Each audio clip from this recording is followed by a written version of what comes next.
Good evening, everyone. It's 9:30 here in Oswego, and we are seeing our first results of the night. In the New York governor's race, incumbent Governor Kathy Hochul is at 69.2%, with her challenger Lee Zeldin at 30.8%. And a little closer to home, the 24th congressional race is too close to call on the 24th congressional race right now. Around the country, current Florida Governor Ron DeSantis has already solidified his second term. DeSantis defeated his Democratic rival, former Governor Charlie Crist. And good evening, everybody. Welcome to WTOP 10's live election night coverage. I'm Scott Brubaker. And I'm Kaylee Richmond. Polls are closing all around the country and have already closed here in New York. That's right. This is going to be a long night for many. In fact, we know the elections may not even be called tonight. We may not know who's going to be in the House, who's going to have control of the Senate. Right. Yeah, in record-setting numbers, over 42 million Americans voted by mail this year, a trend we saw start with the pandemic in 2020. So there is a lot up for grabs in this election as well. Across the country, 36 governor seats are up for election. In the Senate, 35 seats are up as well. And in the House, all 435 seats are up for grabs. To flip the House, Republicans need to gain 5 seats, and to flip the Senate, they only need to gain 1. The stakes are high for both parties in this election. Yes, and these elections are also coming at a very uncertain time in our nation. The threat of political violence and voter intimidation is still looming large across the country. It is important to point out this election is taking place less than 2 weeks since a man broke into Speaker Pelosi's house and attacked the Speaker's husband. On top of that, this is the first national election we have had since the January 6th attack on the Capitol, and since the Supreme Court overturned Roe v. Wade. But as serious as these threats are, let's just take in a moment. It's election day. It is We're election finally day. here. You can feel it. Yeah, you can feel it. Yeah, you can feel it in the air. It's a great time of year. It's a great time of year where people can come forth and vote and speak their minds. I think it's a great day. I know we both voted by mail this election. We both voted by mail in the presidential election back in 2020, but This is my first midterm. It's your first midterm as well? I believe, yeah, this is my first midterm as well. So as mentioned, there are hundreds of people on the ballot today. Let's take a look at some of our important races that we're watching. The New York governor's race between Democratic incumbent Kathy Hochul and Republican candidate Lee Zeldin has been neck and neck, with Hochul holding a slight advantage in polls over Zeldin. Moving over to the House in New York's redrawn 24th district, Republican incumbent Claudia Tenney is up against Democratic candidate Stephen Holding, who actually visited the campus this morning. And in the redrawn 22nd district, Democratic candidate Francis Knoll is up against Republican Brandon Williams. Now let's take a look over to the New York State Senate, where New York Democratic incumbent Chuck Schumer is going up against Joe Pinion. And actually right now we do have the numbers. Schumer is at 72.4%, with his opponent trailing at 27.2%.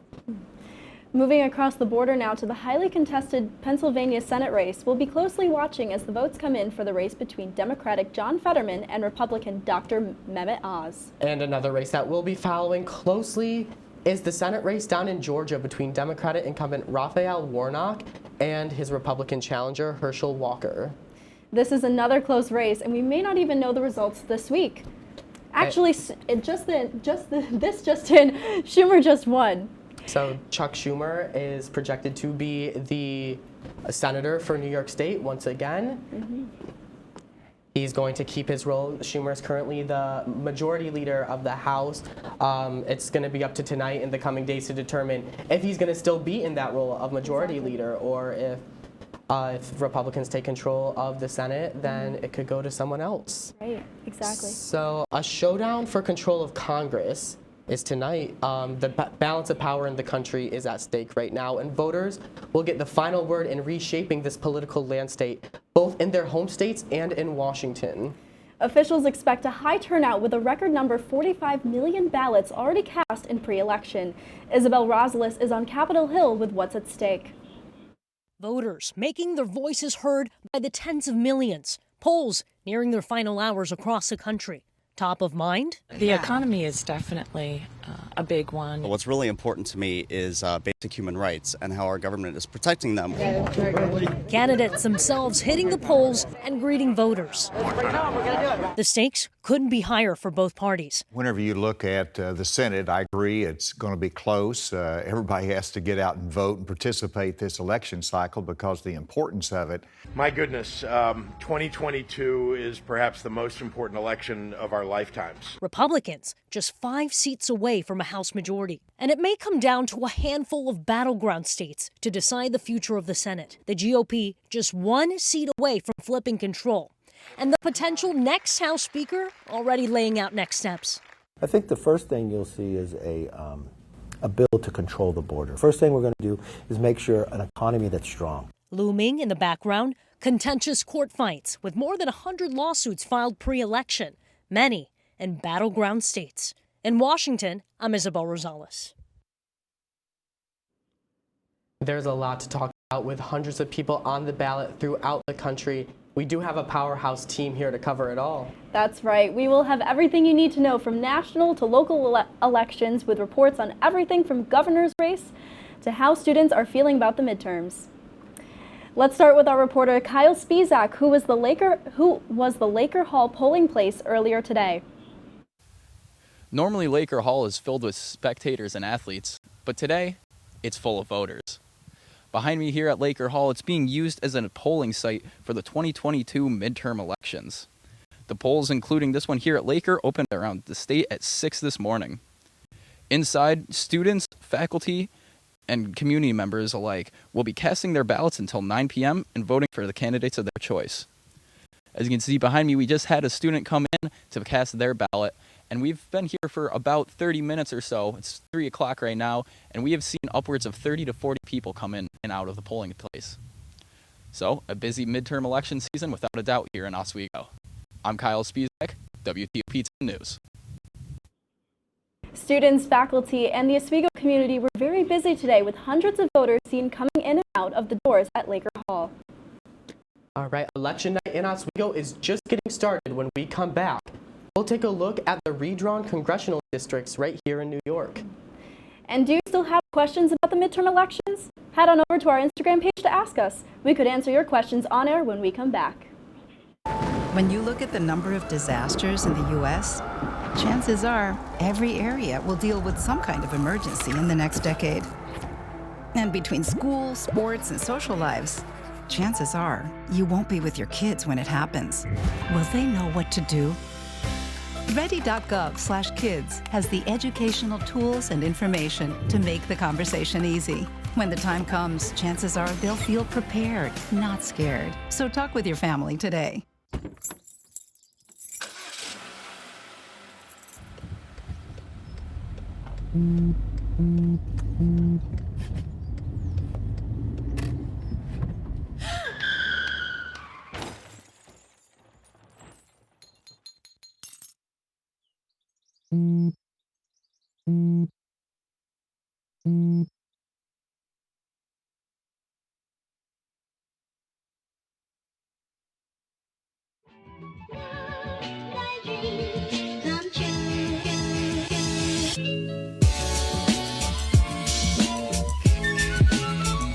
I think you could build a house here with how many bricks are being laid in this game.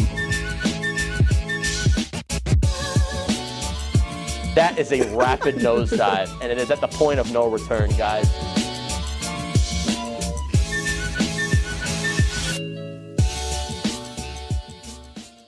Up to Dobson at the point. The cross-ice pass comes to Parise, who's going to extend the lead to 3, but the Columbus Blue Jackets, they're not going down without a fight. Puck loose, out in front of it. Welcome back to the best show on WTOP. I'm your host, Miss Meg Trivia. And I'm Donna. We start things off in the pool as 4 members of the Oswego women's swimming and diving team have earned all SUNY honors. Oh, finally got that old music back. Welcome live inside the Outer Urban Studio for the newest episode of Sports. Welcome back to the WTOP 10's election night in Oswego.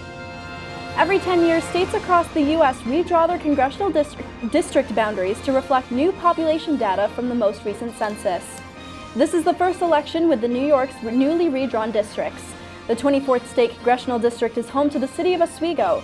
The new congressional map is visibly a very different district than it was in 2020, now including a string of new counties along Lake Ontario, while excluding cities like Rochester and Syracuse.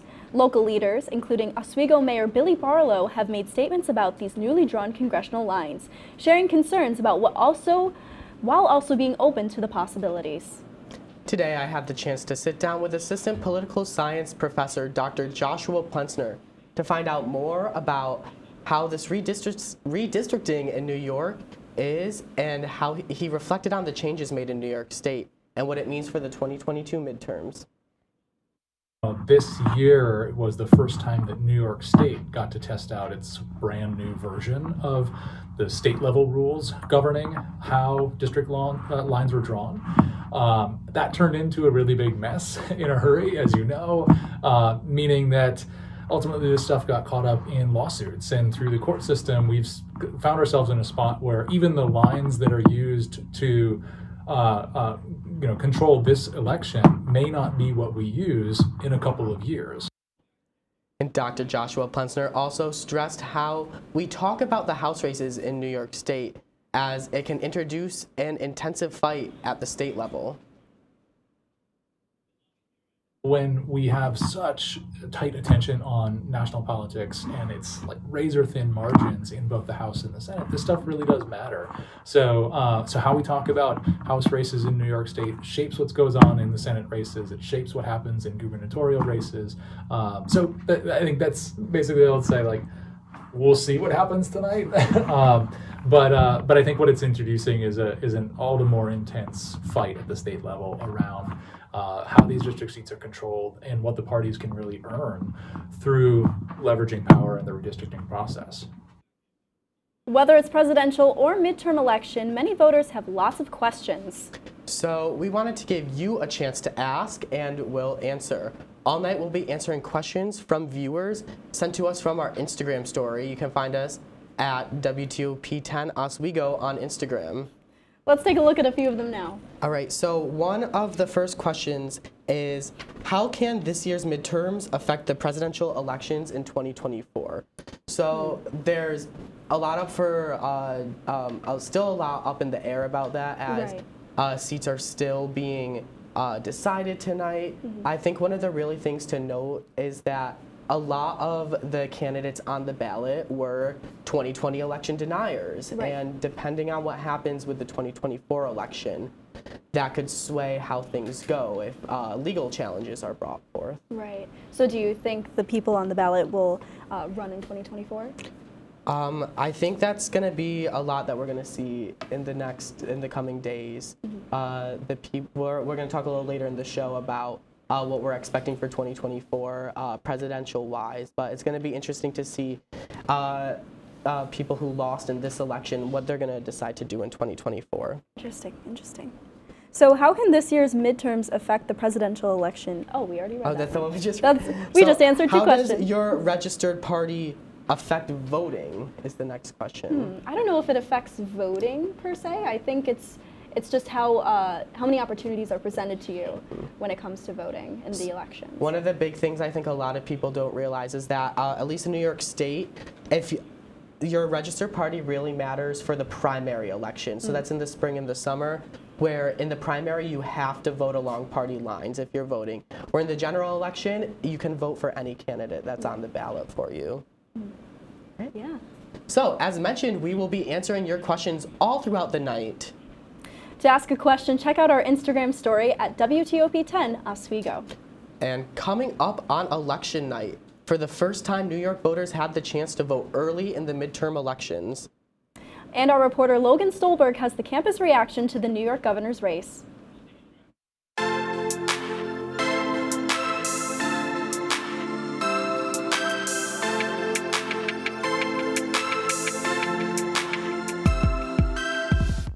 Hey guys, it's me, Isabella Gomez, filling in for Smokey Bear because he's got more to say than just... Only you can prevent wildfires. Like, if you're outside enjoying a barbecue, don't let a hamburger distract you from fire safety. Make sure you aren't dumping your hot coals or ashes onto the ground because that could start a wildfire.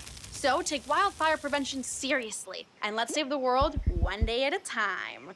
Juntos con Smokey Bear, podemos hacerlo. Go to smokeybear.com to learn more about wildfire prevention.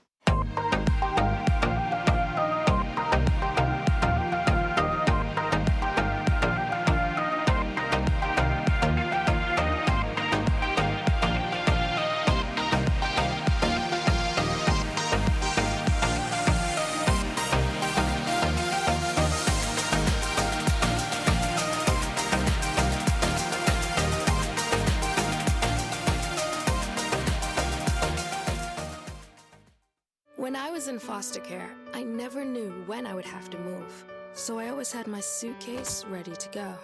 Then one day, I was adopted. My new parents opened their hearts and home to me. My parents cook my favorite breakfast for me every morning. My parents take me on trips I never thought I would go on. They gave me a home and an even better reason to use that suitcase.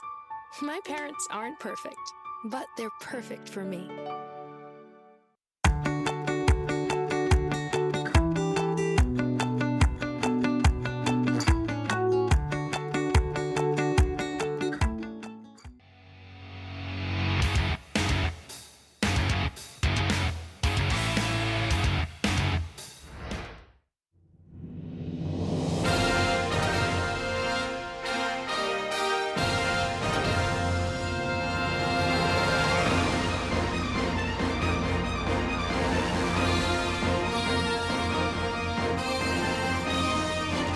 Welcome back to election night in Oswego. Before we take a quick look at the polls, we're going to send it over to our field reporter, Kyle Spizak. Kyle, what can you tell us?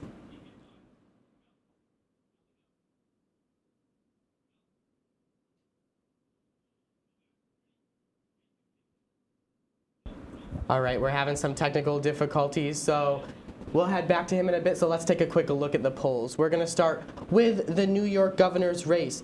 Right now, it is 9:47, and 20% of the votes have been counted. Hochul is currently leading at 66%, with Zeldin at 34%. And here in New York's 24th district, Holding has 54% and Tenney has 45.9% of the votes.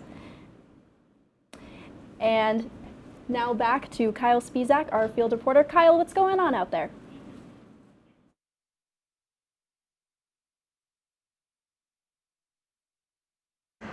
President. Kyle Camille. And Kyle, I got a few questions for you. I got to know, what made you want to get involved in the Oswego College Republicans Club? You know, a lot of Republicans nowadays are very scared to show what they believe in, and I feel like everyone's voice needs to be heard, especially in this country as a whole, and on campus as well. So that's a good reason to get involved. Everybody needs to get their voices heard, and that's a big deal of why we are voting here today. So what brings all of you together here tonight for the Oswego College Republicans? Well, you know, it's election night. It's a big night. There was a very anticipated red wave, and we were all very excited for it. So we all got together and having a nice watch party tonight. So, is there any races in particular that you guys have been keeping your eyes on upstairs? Well, there's been many, especially Georgia. Georgia's a big one. Warnock and Herschel Walker going at it. It's very close right now, but hopefully Walker can come out on top. And obviously the New York race, Kathy Hochul versus Lee Zeldin. You know, it's a very close race. Hochul's winning right now. It's mostly early mail-in ballots. So hopefully Zeldin can come back and win it. Is there any last thoughts you'd like to say to everybody out there listening on election night? Well, I hope everyone, got a chance to go out and vote today, because that's our civic duty as Americans, left and right. Everyone needs their voices heard, and don't be afraid to go out and, show what you believe in. Thank you very much, Kyle. We appreciate it. Thank you. And coming back on campus soon will be the Oswego College Democrats as well. They are in the process currently of doing the paperwork to be reinstated on campus. Thanks, guys. Back to you. All right, Kyle, thank you so much. We're going to circle back and keep looking at our poll numbers right now. So moving on to the House, in total, the Democrats have 73 seats, and the Republicans currently have 128. And on the other side of the Capitol building in the Senate, Democrats now have won 69.2% of the vote, and Republicans have won 30.4%. So right now they are actually tied as well at 40 seats each, which I feel is going to be a big thing we're going to keep seeing moving forward tonight. Bit close. So moving down to Pennsylvania, 26% of the votes have been counted. With Democrat John Fetterman is currently at 56.9%. Dr. Mehmet Oz is at 40.5%. And in the highly contested Georgia Senate race, Warnock, the votes have been 71% counted. Warnock is at 49.5%, and Walker is at 48.6%. All right, So here on campus, Republicans are holding an election night viewing party. Our field reporter Kyle Spizak is out there. Kyle, what? Sorry about that. More technical difficulties. More technical difficulties. We thank you for sitting here with us. Yes. Through it all, folks. Moving on. Real fast, I did want to, as the teleprompter gets adjusted, I wanted to circle back to Pennsylvania. I think we talked about it a little at the beginning of the show. Right. It's going to be a long time for those votes to get counted. Exactly. Yeah. I think we were talking earlier about it'll take a little while because the votes don't get counted until today. Day. Exactly. Right. So speaking, today is election day, but Americans started casting their ballots many days ago. Yeah, here in New York, early voting opened on Saturday, October 29th, and lasted through Sunday, November 6th. And when Democrats won control of the House back in 2018, a strong display from early voters helped them get there. But early voting was not an option in 2018, the last time the gubernatorial candidates were on the ballot in New York. So early voting has been dramatically increased in some states and has increased since the 2018 midterm elections across the country. Recent data shows that more than 41 million people voted early in 47 states. Voters in Arizona, Georgia, Michigan, and Pennsylvania have already cast more than 1 million early ballots each. Georgia in particular has been seeing significant early voting turnout among black voters, more so than in 2018. There are nearly 18,000 more Asian Americans voting early and 14,000 more Latinos voting early as well, according to the U.S. Census Bureau. So data also shows that the New York State has doubled the amount of registered Democrats than Republicans. Republicans are using popularity in New York due to the decrease of the upstate population and an overall decrease in New Yorkers identifying as Republicans. President Biden won the 2020 presidential election very decisively in the state back 2 years ago. Democrats control the governor's office and have supermajorities in both chambers of the state legislature. But the top race in New York tonight between Democratic governor incumbent Kathy Hochul, who's running to become the state's first elected female governor, against Republican U.S. Representative Lee Zeldin of Long Island. Both campaigns have been focused on crime, public safety, taxes, and the economy. However, Hochul's lead in opinion polls has dropped in recent weeks. Republican candidate Zeldin says he hopes his anti-crime messaging will help him further narrow the gap and outs the current governor. And as polls close around the country, exit poll data is coming in. Let's take a look at what voters think after they cast their votes. According to the preliminary national results of the exit poll conducted for CNN and other news networks by Edison Research, inflation is the top issues for voters, followed closely by abortion. Voters also say they largely trust Republicans more on issues of inflation and crime, but lean more towards Democrats on abortion. Most voters express at least some confidence in fairness of elections in their states. Current data shows that voters' views on Trump are even more negative than on Biden. Republican and Democrat voters differ also in their top issues. Voters unhappy with the state of the nation are expressing largely negative views on President Biden. More than 7 in 10 say that they were less than satisfied with the way things were going in the country, with about 1/3 saying they were not just dissatisfied but angry with the state of the nation.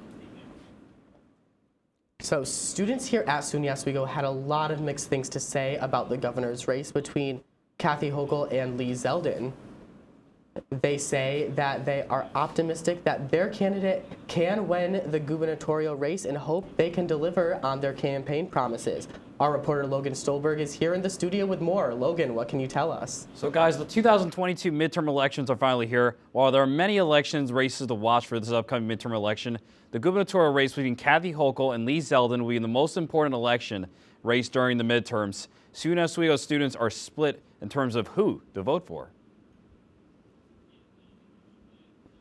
Finally here. While there are many election races to watch for this upcoming midterm election, the gubernatorial race between Kathy Hochul and Lee Zeldin will be the most important election race during this midterm. SUNY Oswego students are split in terms of who support and who they hope to see win the race. Are you planning support for this upcoming gubernatorial race? For the governor race of New York, I plan to vote for Kathy Hochul today. She's done a pretty good job so far, I think. If she gets elected today, she would be the first elected woman to be as the governor of New York. I'm Christy. Who are you planning to support for this upcoming gubernatorial race? Lee Zeldin. I believe their most important issue is that they need to address during their candidacy. Let's see. I'm very not pro-abortion, so I think that would be like the most important thing for me for him to address. I'm confident that people will get out to vote and vote for quality and vote for just support in general for Kathy Hochul. Like, I think that a lot of people will go out and vote for her. SUNY Oswego students are hopeful that their candidate can prevail in the gubernatorial race and hope the best for the other candidate. I'm Logan Stolberg, reporting for WTOP 10. All right, Logan, thank you very much. Yesterday, both gubernatorial candidates in New York were finishing up on the campaign trail. Let's take another look at some questions we have from our viewers on Instagram. All right. Let's see. So taking a look now is, when should we expect the full results of the election to come out? I feel like it depends on the state. As we were saying for Pennsylvania earlier, it may take another, I don't know, a few weeks, but especially in the election with Georgia, I think it might take another month if they run into a runoff election. A lot of things are indicating that it's going to be a lot like 2020, where I don't think we saw the election, the actual announcement of Joe Biden reaching the 270 votes until Saturday. Right. I'm not sure if it's going to take that long, but with these mail-in ballots, it's going to take a lot longer than we've been used to since before COVID. Right. Yeah. So another question we got was, I messed up registration this year. How can I go about registering for the future? So I think that there's a lot of resources out there. I think through vote.org or even through SUNY Oswego here, which we'll talk about later, with some resources to, I think it's Vote Oswego. Yeah, Vote Oswego. It's a class on campus. They have lots of great resources for you. It's really important as well to think about when you're registering to vote. Do you want to register to vote where you're from, so like where you live at home? So I live in Watkins Glen, that's where I'm registered. Or do I want to be registered, excuse me, I'm sorry, I have a little on my throat. Or do I want to be registered here in Oswego? So that's one of the things that a lot of students have been, thinking of as they've been registering to vote. Exactly. I've been thinking about that too. I vote in Syracuse, so it's not too far, but still thinking about registering in Oswego as well.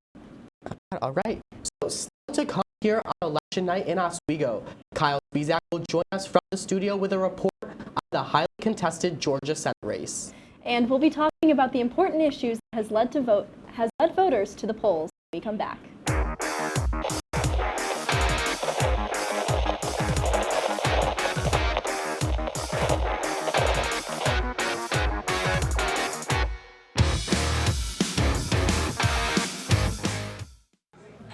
Put the keys down, Kevin. But I'm gonna drive home. There are several warning signs present that you shouldn't be driving. I guess I have really been looking for love in this dating app. Yep, I'm definitely gonna call a ride home.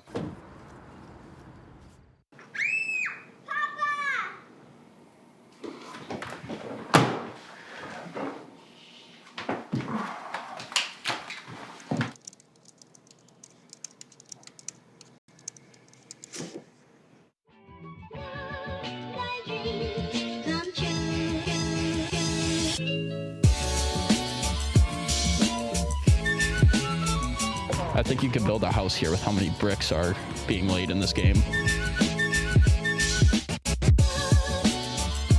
That is a rapid nosedive, and it is at the point of no return, guys.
It is 10 o'clock here in Oswego. Welcome back to election night.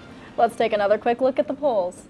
All right. But before we do that, joining us back in from the field, we got Kyle Spizak. Kyle, how you doing tonight? Really excited. We've had a lot of really good coverage tonight and a lot of interesting races, so I'm excited to see how it keeps going the rest of the night. Awesome. All right, now let's take a quick look at those polls. We're going to start once again with the New York governor's race. 25% of the votes have been counted. Governor Kathy Hochul still has a lead on Zeldin with 64.8% of the votes. Zeldin has 35.2%. and for the House race here in the 24th Congressional District, Holding has 54% of the votes, and Tenney still has 45.9% of the votes. And moving to the 22nd Congressional District, Knoll is coming in with 57.7 votes, and Williams has 42.3%. All right, and taking a look once again at those House and Senate seats, the Democrats have 78 and the GOP has 137.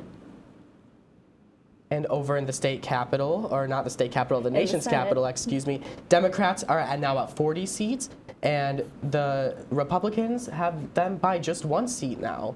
I think it's really important to remember that those numbers, the Republicans only need 5 seats to win in the House to get the majority, and the Senate only needs 1. They only need 1. All right, so. All right, so Kyle Spizak is here, and with some extremely close candidate races across the nation, he has more to tell us. What can you give us? Thanks, Scott. I mean, it's been a really, really close game, or really close election. Much like the weather down south, things are heating up in the election season down in the Peach State. God will fight my battle. In Georgia this year, a fierce battle between a lifelong pastor and a former Heisman winner, fighting for a seat that could determine control of the U.S. Senate. Democratic Senator Raphael Warnock won a special election in January 2021 that gave the Democrats a Senate majority and is determined to excel Georgia ahead. I'll work with anyone if it means helping Georgia. This is the first time in the state's history 2 black men are facing off for a Senate seat. Polls show a tight race between the candidates, and if neither representative gets more than 50% vote tonight, the race will head to a December runoff. People of Georgia deserve to see that choice, because in this case it's stark and deeply consequential. Walker, a former Georgia Bulldog, has focused much of his campaign on the state's economy. The thing they're doing to this economy is it not right. Walker has been faced with claims questioning the honesty of his campaign. We will see time and time again that my opponent has a problem with the truth. Backlash about alleged forced abortion claims have hurt Walker, but Georgia Republicans stand with him. Are you concerned about the abortion allegations at all? No, because everyone makes a mistake. Within Georgia, another election race is underway for state governor. Stacey Abrams is running on the podium of heiring from a blue-collar family. My mother was the head librarian who sometimes made less money than the janitor who cleaned the college where she worked. My father was a shipyard worker who didn't have the opportunity to join an extraordinary labor union like the labor unions we have here in Georgia. Georgia is one of the most crucial states for both parties in this year's election, with Georgia being a swing state across the last few elections. Both candidates are giving their all in the final stretch of campaign season. After the break, we'll take another look at the polls and dive into what some issues voters say are the most important to them.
Hey guys, it's me, Isabella Gomez, filling in for Smokey Bear because he's got more to say than just... Only you can prevent wildfires. Like, if you're outside enjoying a barbecue, don't let a hamburger distract you from fire safety. Make sure you aren't dumping your hot coals or ashes onto the ground because that could start a wildfire. So take wildfire prevention seriously and let's save the world one day at a time. Juntos con Smokey Bear, podemos hacerlo. Go to smokeybear.com to learn more about wildfire prevention.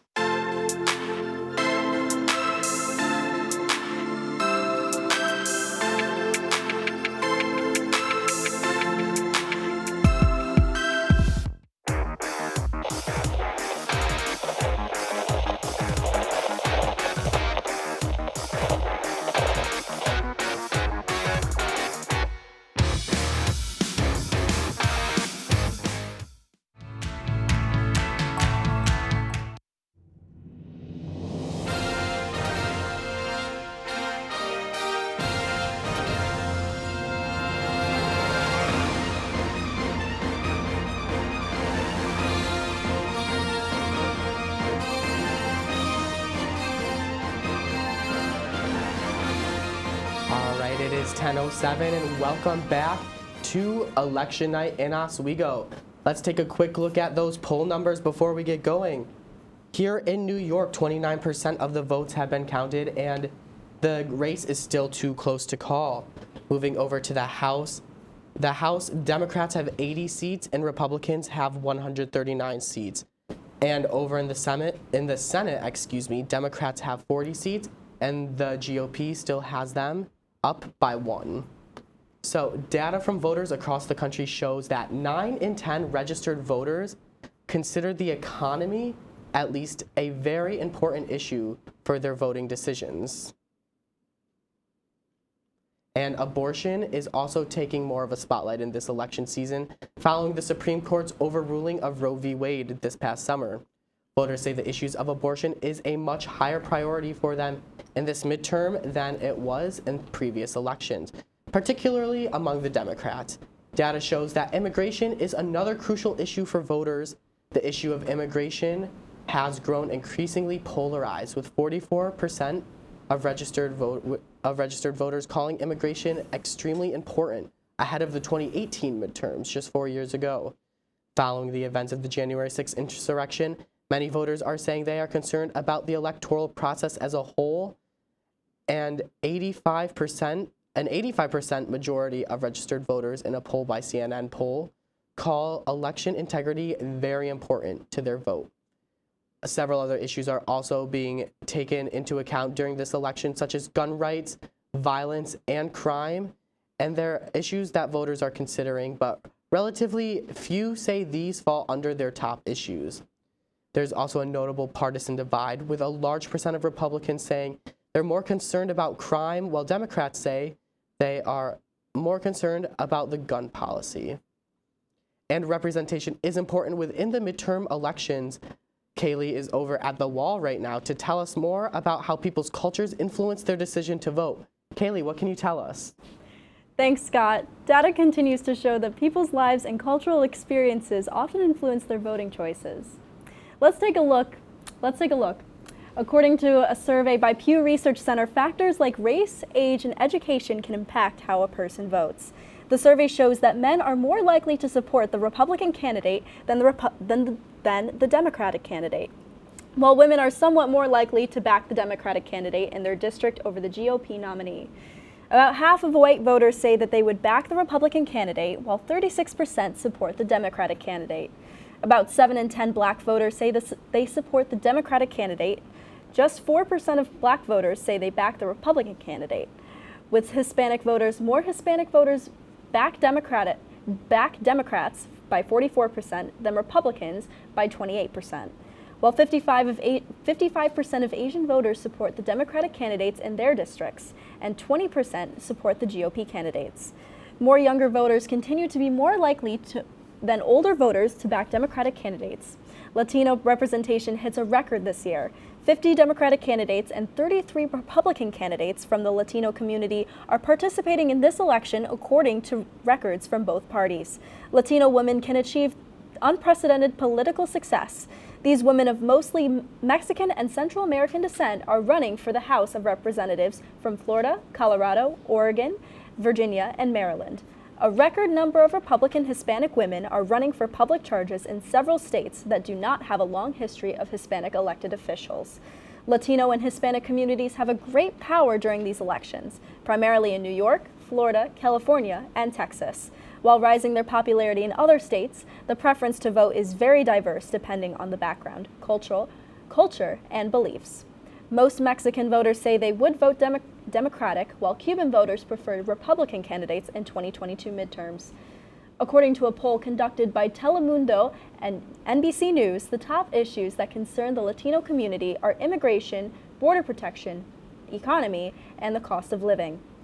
The fate of multiple openly LGBTQ+ House candidates is up in the air, potentially spelling trouble for the group's representation in the next Congress. Openly gay Democratic representatives Angie Craig, Chris Pappas, and Sean Patrick Maloney are facing tight races on this election. This outcome will determine whether the LGBTQ+ representation in the House continues to rise or declines for the first time since 2018. Currently, a record of 11 LGBTQ+ legislators currently hold the seats in Congress, 9 of them in the House. A reduction in the LGBTQ+ representation could potentially mean long-term effects on federal legislation related to LGBTQ+ issues and identities. Inflation and the cost of living is one of the key issues affecting women's decision on the midterm elections. A national poll by the Institute of Politics at Harvard Kennedy School found that 24% of young women cite abortion rights as a key issue driving them to the polls this election cycle. According to a survey by AARP, women aged 50 and plus are big numbers for the elections. 83% of women aged 50 and up are undecided how they will vote. 67% want politicians to compromise to get things done. Women say their biggest hopes for the future generations are respect, affordability, and respect. Half of black voters are expected to be more motivated to vote on this year's midterm election, with older voters and Biden supporters being the most eager. All-in media groups and African American focused news, lifestyle, and entertainment platform, TheaterGrow and KFF released a joint national survey examining the mood and views of black voters. The top issues black Americans worry about are economy, inflation, healthcare, affordability, housing, voter rights, gun violence, criminal justice, and policing. All right, now let's send it back to Scott for another poll check. Back to you, Scott. Kaylee, thank you very much. Let's take a quick look at what we have right now. An update in the 24th Congressional District. Holden now has a lead of 58.5% over Tenney, who has 42.5%. It is important to know, though, that that race is still too close to call. Looking back up at the New York governor's race as well, Governor Kathy Hochul has a lead of 65.9% over Lee Zeldin, who has 34.1% of the votes. And moving out to the House, Democrats still have that hold of 80 seats. Republicans have jumped up to 144 seats in the House. And over to the Senate now, Once again, as we've been saying all night, it is a dead tie between Democrats and Republicans, both holding 41 seats in the House. So when we come back to election night in Oswego, if you've been on campus this semester, you've probably seen a Vote Oswego table somewhere around. What that class did this semester to get voters to the polls. And Matthew Rivenberg has the latest with students on campus. We'll be right back. When you look at the number of disasters in the U.S., chances are every area will deal with some kind of emergency in the next decade. And between school, sports, and social lives, chances are you won't be with your kids when it happens. Will they know what to do? Ready.gov/kids has the educational tools and information to make the conversation easy. When the time comes, chances are they'll feel prepared, not scared. So talk with your family today.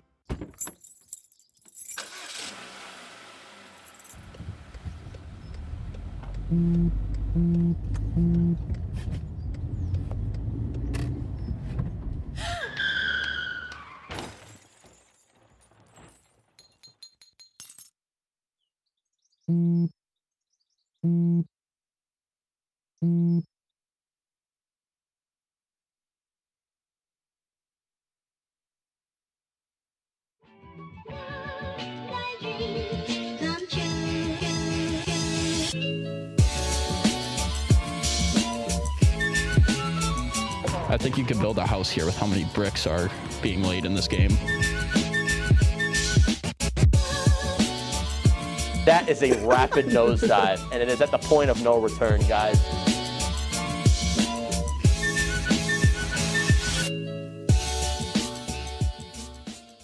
Up to Dobson at the point. The cross-ice pass comes to Parise, who's going to extend the lead to 3, but the Columbus Blue Jackets, they're not going down without a fight. Puck loose, out in front of net. Welcome back to the best show on WTOP. I'm your host, Miss Meg Trivia, and I'm Donna. We start things off in the pool as 4 members of the Oswego women's swimming and diving team have earned all SUNYAC honors. Oh, finally, got that old music back. Welcome live inside the Outer Urban Studio for the newest episode of Sports.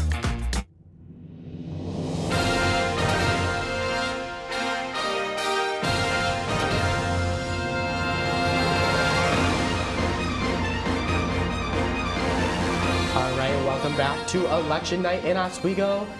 Let's take another quick look at the polls. Yes, let's do it. We're going to actually move down to Pennsylvania to get this one started.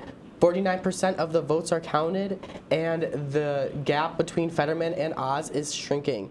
Fetterman currently has 52% of the polls, with Dr. Mehmet Oz at 45.7%. That's very, very close between them. Right.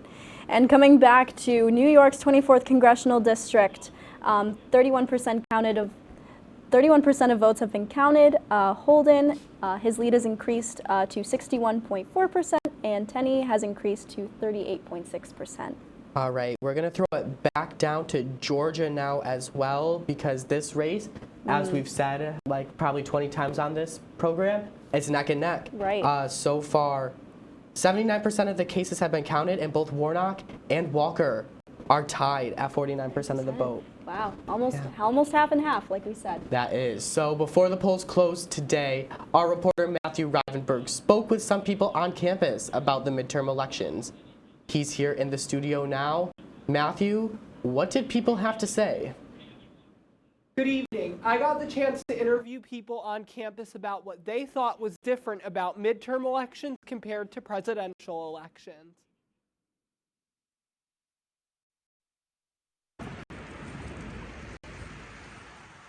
When it comes to voting, many people might not know the difference between the midterm elections compared to the presidential elections. SUNY Oswego employee Harleen Graywall says the midterms don't get as much attention. People don't tend to know their local elected officials as much as the president, but I do still see a lot of signs in the community, so I think there's a lot of community engagement. I just don't know if there's a lot of student engagement on campus.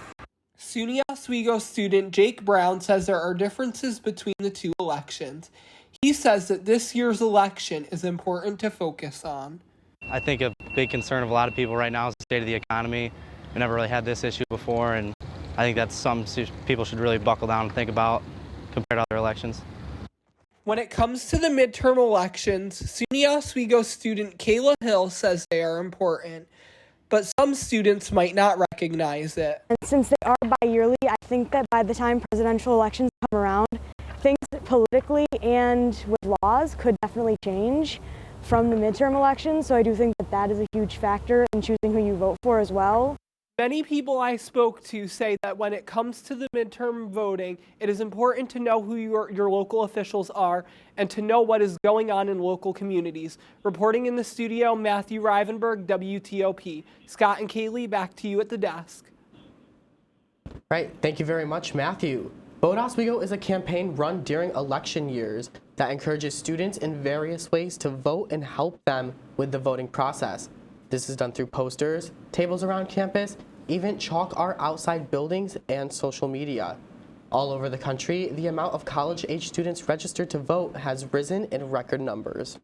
According to the Center for Information and Research on Civic Learning and Engagement, there are around 8.3 million newly eligible voters for the midterm election who are not allowed to vote in the 2020 presidential election. An alternate resource that Vote Oswego uses to help students register to cast their votes is an online resource called TurboVote. TurboVote can help students virtually by sending them reminders when elections are occurring and helps them apply for absentee ballots for those who are not able to go to their polling stations on Election Day. I think Vote Oswego, I was actually part of the class this semester. I think they did a very good job this semester getting a lot of people to sign up. Yeah. So, when we come back, we'll take a look ahead at the 2024 presidential race. And what's still to come for the 2022 election. We'll be right back.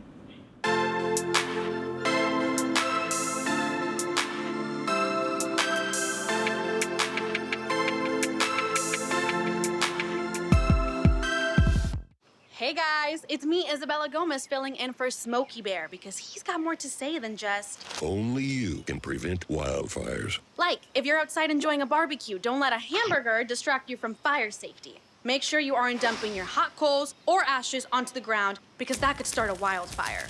So take wildfire prevention seriously and let's save the world one day at a time. Juntos con Smokey Bear, podemos hacerlo. Go to smokeybear.com to learn more about wildfire prevention.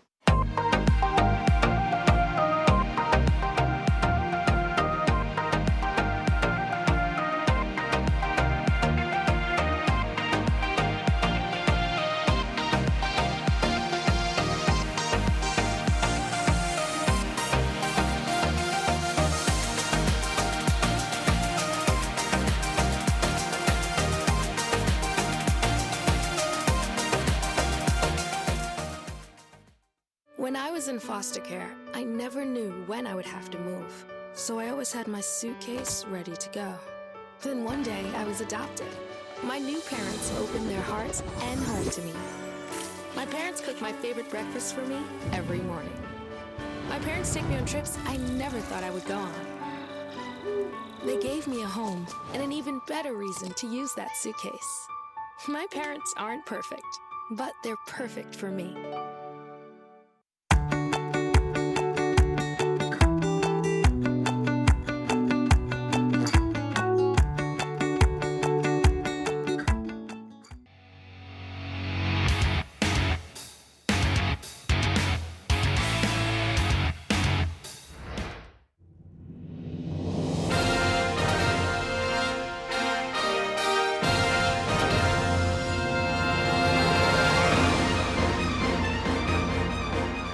Welcome back one last time to Election Night in Oswego. Let's take another quick look at the polls.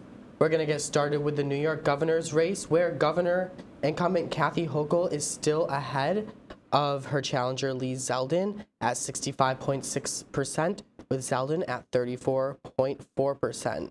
There's another race going down the Ohio governor. Right. So for the Ohio governor, 73% of the votes have been counted. Republican DeWine has 63.4% of the votes, and Democrat Whaley has 36.5% of the votes. And I think this is really important. We're just getting this in as well. In Georgia, for the Senate race, 80% of the votes have been counted. Incumbent Raphael Warnock has 48.8%, and his challenger Herschel Walker has now surpassed him at 49.3%. So it's Walker's first lead in the race, and get this, there's about 1,000 votes that are separating the two of them. Wow. That's how close That's how this close is going to it be. is. I'm really expecting, just like 2020, we're going to probably see quite a few recounts after tonight. I believe so. I believe so. So some election races are easier to predict. For the Senate races, Georgia's race may go into a runoff election on December 6th if neither Herschel Walker nor Raphael Warnock wins the state Senate election, which may cause Georgia to not have accurate results until next month. Pennsylvania is also another race to keep an eye on as we wait for the results from the race between Mehmet Oz and John Fetterman as they compete for current Senator Pat Toomey's seat in the Senate. Overall, with the Senate race, it's hard to predict at this moment. Four of the seats are currently held by 2 Republicans and 2 Democrats. However, if the two parties split those 6 seats evenly, Republicans will win a 51-49 majority. And moving over to the House now, Republicans have regained much of the advantage they had earlier this summer. The GOP has a 4 in 5 chance of taking control of the House. The results of the House rest on the outcome of a handful of key seats, such as Iowa's 3rd District, North Carolina's 13th District, and Colorado's 8th District. The Republican Party is only 2 seats away from the majority, according to forecasters. As for the governor races, according to recent election data, they predict most Americans will be led by Democratic governors. States that enter Election Day as toss-ups are Arizona, Kansas, Oregon, and Wisconsin. States that are leaning Democratic are Connecticut, Maine, Michigan, Minnesota, New Mexico, and New York. The only 2 states that are most likely to have a Republican majority at this time are Texas and Florida. And we've even seen that already with Ron DeSantis has won his re-election down in Florida. Exactly. So overall, according to midterm forecasters, the House is most likely to have a Republican majority after this process is over. But the Senate still has a 50-50 chance of leaning towards a Republican or a Democrat majority. Right. I was doing some research before this as well, and the last time an incumbent president's party has won back, like gained seats in the House, was George Bush back in 2002, right after 9/11. Oh, wow. So I never knew that. It's an uphill battle for President Biden tonight. Yes. So speaking of President Biden. Yeah, as this election comes to a close, the 2024 campaign is honestly already heating up. Yeah, looking ahead at 2024 for the presidential elections, really it starts tomorrow. Former U.S. President Donald Trump says that he has, quote, a very big announcement coming on November 15th. He made this announcement at a rally in Ohio on behalf of the Republican candidates. This very big announcement will be made at his Mar-a-Lago estate in Florida.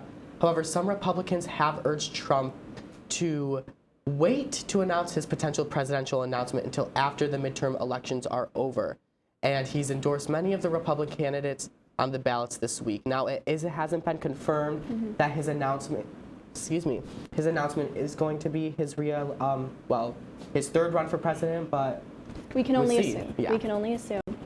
As for potential Democratic nominees, President Biden intends to run for re-election, but is unsure of actually following through with it.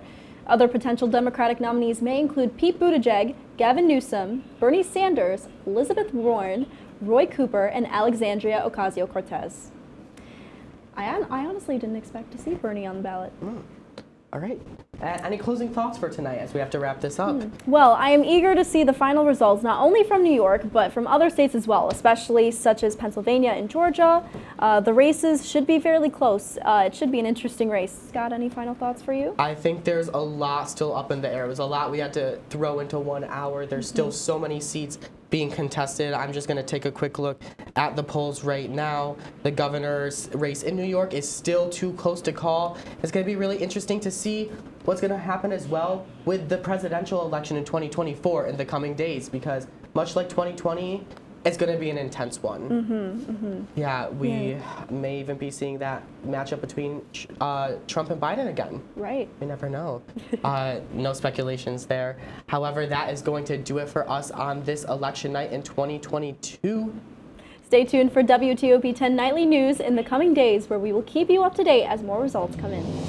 From all of us here at WTOP 10, Natalie Barden, one of our producers, Mike Griswold, our director, thank you for watching. Have a fantastic night, everyone. Good night.